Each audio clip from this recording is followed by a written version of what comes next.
It's like saying हम इतना काम कर रहे हैं कि हमारे शरीर का स्वास्थ्य का ध्यान रखने का हमारे पास टाइम नहीं है। ऐसा तो नहीं है। क्या हम सब रोज़ खाना खाते हैं? हाथ उठाइए, कौन कौन रोज़ खाना खाता है? अच्छे से हाथ उठा लो। रोज़ खाना खाते हैं? हाँ, टाइम मिलता है ना खाना खाने के लिए। रोज़ सोते भी हैं? एक आधा दिन नहीं सोएंगे और कितने दिन नहीं सोएंगे? क्योंकि हमें पता है अगर हमने खाना नहीं खाया, अगर हमने आराम नहीं किया, अगर हमने पानी नहीं पिया तो शरीर ठीक नहीं रहेगा। ठीक नहीं रहेगा तो हम कमाएंगे कैसे? तो मेहनत करने के लिए, कमाने के लिए शरीर का ध्यान रखना पड़ता है। लेकिन हमें ये किसी ने नहीं सिखाया कि साथ साथ मन का भी ध्यान रखना पड़ता है। क्योंकि कुछ था भी नहीं। 30-40 साल पहले मन का ध्यान रखे बिना भी मन ठीक ठाक ही चल रहा था। उसके लिए अलग ध्यान रखने की ज़रूरत नहीं पड़ती थी। लेकिन ये जब से हमारे पास खिलौने आ गए ना बहुत सारे, हम ना ठीक से सोते हैं, हम ना ठीक से खाते हैं। रात को सोते भी हैं तो फ़ोन और टीवी देख कर सोते हैं। किस किस को सुबह उठकर थोड़ा सा और सोने के मन करता है?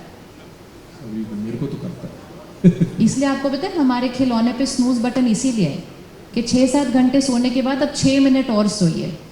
और किस किस को ट्रेन में, फ्लाइट में बैठे बैठे कभी भी झुटका लग सकता है, नींद आ सकती है। किस किस के पास ये विशेषता है? बैठे बैठे कहीं भी सो सकते हैं। हाथ उठाइए जरा अच्छे से। और हमें लगता है ये बड़ी विशेषता है। कहते हैं मैं तो कभी भी कहीं भी सो सकता हूँ। जो कभी भी कहीं भी सो सकता है, जिसको 6-7 घंटे सोने के बाद भी और सोने का मन करता है, तो वो साइन है कि नींद की कमी है। स्लीप डिप्राइव्ड एक बहुत बड़ा एपिडेमिक है इस समय। क्यों स्लीप डिप्राइव्ड है? घर पहुंचने के बाद भी काम कर रहे हैं। काम के बाद एंटरटेनमेंट और डिस्ट्रेस के नाम पर कंटेंट कंज्यूम कर रहे हैं, जिसमें काम, क्रोध, लोभ, मोह, अहंकार है। ईर्ष्या, द्वेष, नफरत का कंटेंट हम एंटरटेनमेंट के नाम पर कंज्यूम करते हैं। और सारा कंज्यूम करने के बाद कहते हैं अब मेरा टाइम है, तो बिस्तर पर जाकर फ़ोन के साथ बैठ जाते हैं। और ये सारा कुछ कंज्यूम करने के बाद जब हम सो जाते हैं तो नींद में वही सारी चीज़ें हमारे चित्त पर चलती हैं। और इसीलिए आज बच्चों के अंदर डिप्रेशन और एंजाइटी इतनी ज़्यादा बढ़ती जा रही है। तो आध्यात्म हमें क्या सिखाता है? सारा दिन काम करो, बहुत मेहनत करो, परिवार को संभालो, रात को सोने से पहले 5-10 मिनट मेडिटेशन करो, इस मन चित्त को साफ करो, परमात्मा के ज्ञान के कुछ महावाक्य पढ़ो, अब सो जाओ। तो आध्यात्म मुझे क्या कह रहा है? रात के 10 मिनट अपने लिए रखो, सुबह का 1 घंटा अपने लिए रखो। ये 1 घंटा अपने लिए रखा, धन सही विधि से कमाया, अन्न सात्विक खाया, मन के लिए सुबह सुबह समय निकाला, बस। तो आध्यात्म एक अलग चीज़ नहीं है। आध्यात्म राइट जीवन शैली सिखाता है, जिससे मन शक्तिशाली रहता है। और संकल्प से सृष्टि बनती है। ये एक और स्पिरिचुअल लॉ है। संकल्प से सृष्टि बनती है। संकल्प सही नहीं चले तो मन का स्वास्थ्य, तन का स्वास्थ्य, संबंध और काम पर भी तनाव। आप में से किस किस को खुशी चाहिए? हाथ उठाएंगे एक बार, थोड़ा अच्छे से उठाएंगे, अंधेरा बहुत है सामने। अब अपने आप से आज पूछिएगा, इतने साल से इतनी मेहनत की, इतनी तरक्की की, इतना धन कमाया, बड़े मकान और घर में 2 से ज़्यादा गाड़ियां बाहर खड़ी हैं, लेकिन आज आपने हाथ उठाया है कि आपको खुशी चाहिए। ये है आध्यात्म की कमी। और अगर आपसे अभी पूछा जाएगा शांति चाहिए तो भी हाथ उठाएंगे, प्यार चाहिए तो भी हाथ उठाएंगे। तो ये है आध्यात्म की कमी। अब आध्यात्म हमें क्या सिखाता है कि बाहर जो कमा लिया वो भी कमा लिया, लेकिन साथ साथ शांति, खुशी, प्यार चाहिए नहीं, भरपूर करके सारा दिन देनी है। कौन कौन चाहता है कि स्वर्णिम भारत आए? तो स्वर्णिम भारत में ना हाथ ऐसे होते हैं। सनातन धर्म ये है। सनातन धर्म अर्थात हाथ ऐसे। प्यार चाहिए नहीं, खुशी चाहिए नहीं, शांति चाहिए नहीं, भरपूर होकर सबको प्यार, शांति, खुशी, सम्मान देने वाली आत्मा, इसलिए उनको देवी देवता कहते हैं। वो है सनातन धर्म। लेकिन कलयुग में आकर हम ऐसे की जगह ऐसे बन गए। खुशी चाहिए, प्यार चाहिए, शांति चाहिए, हर एक को मेरा कहना मानना चाहिए। तो जब चाहिए चाहिए होता है, दिया बुझ जाता है। हमने उस, अब देखो वो दिए सारे बुझ गए, अब हम डर जाएंगे, दिया बुझ गया, दिया बुझ गया तो अशुभ हो जाएगा, तो हम उस दिए को जलाने जाते हैं। वो दिया जलाना हमें सिखाता है कि जीवन में हमेशा दिया बन के रहना। जब तक दिया बन के रहेंगे जीवन शुभ रहेगा। दिया बुझ गया और ऐसे बन गए तो फिर जीवन अशुभ हो जाता है। अशुभ मतलब वही तनाव, दुख, चिंता वो आ जाती है। आपने बहुत सुंदर बात की और जितनी सहजता से कही, मुझे लगता है सभागार में भी जो लोग बैठे हैं वो जानना चाहेंगे आपकी दिनचर्या कैसी होती है।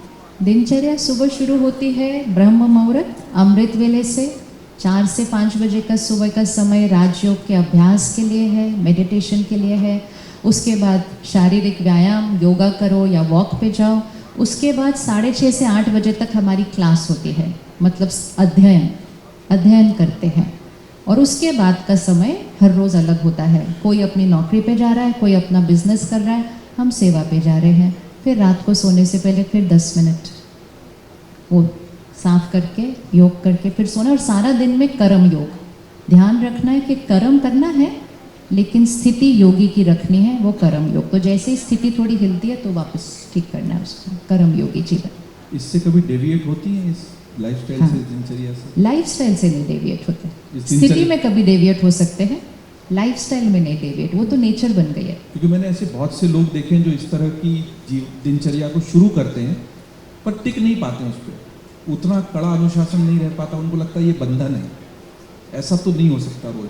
तो वो सोचते हैं आज देर तक सो लेंगे, आज ध्यान नहीं किया तो क्या हो गया। उनके लिए क्या आपको? देर तक सोना चाहे तो भी नींद नहीं आती ना, क्योंकि उतनी अगर दिन में स्थिति ठीक रखी तो सुबह नींद अपने आप जल्दी खुलनी ही है। और एक बार किसी को अमृत वेले के मेडिटेशन का अनुभव हो जाए, उसको ब्रह्म मुहूर्त कहा जाता है।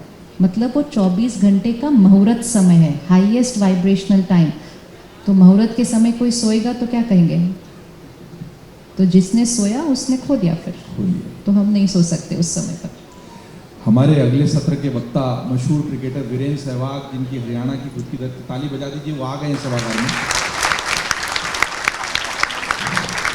निरूपा जी एक मिनट और लूँगा, बहुत अच्छी बातचीत चल रही है। एक रैपिड फायर हमेशा हम करते हैं हमारे संवाद में। मुझे पता है कि आप जब 20 वर्ष की आयु के बाद इस आध्यात्मिक चेतना की ओर बढ़ चली तो वो जीवन उस तरह का जीवन तो नहीं है, पर अलग तरह का है। फिर भी क्या अभी भी कोई फिल्म वगैरह देखती हैं? आखिरी फिल्म कौन सी देखी थी, कुछ याद है? 25 साल हो गया, मुझे फिल्म का नाम याद नहीं है। पुस्तक सबसे अच्छी जो पढ़ी हो और याद हो? 25 साल के बाद, 25 साल से नहीं पढ़ी, यही तो क्योंकि मैं अपनी थॉट प्रोसेस को बस एक ही डायरेक्शन में रखती हूँ। चेंज कर सकते। भोजन में क्या पसंद है? भोजन में पसंद की बात नहीं है, सात्विक खाना, शाकाहारी, बिना प्याज लहसुन के, बाजार का नहीं खाना। सिर्फ जो रोज़ योग करता है, मेडिटेशन करता है, उसके हाथ का बना हुआ खाना, बस सात्विक खाना। आप इतनी देश दुनिया घूमती, लेकिन सबसे पसंदीदा जगह आपकी कौन सी है? यहाँ जब अच्छा होता है तो सारी जगह एक समान लगती है, वो प्रेफरेंस नहीं रहती कुछ भी उसके बाद।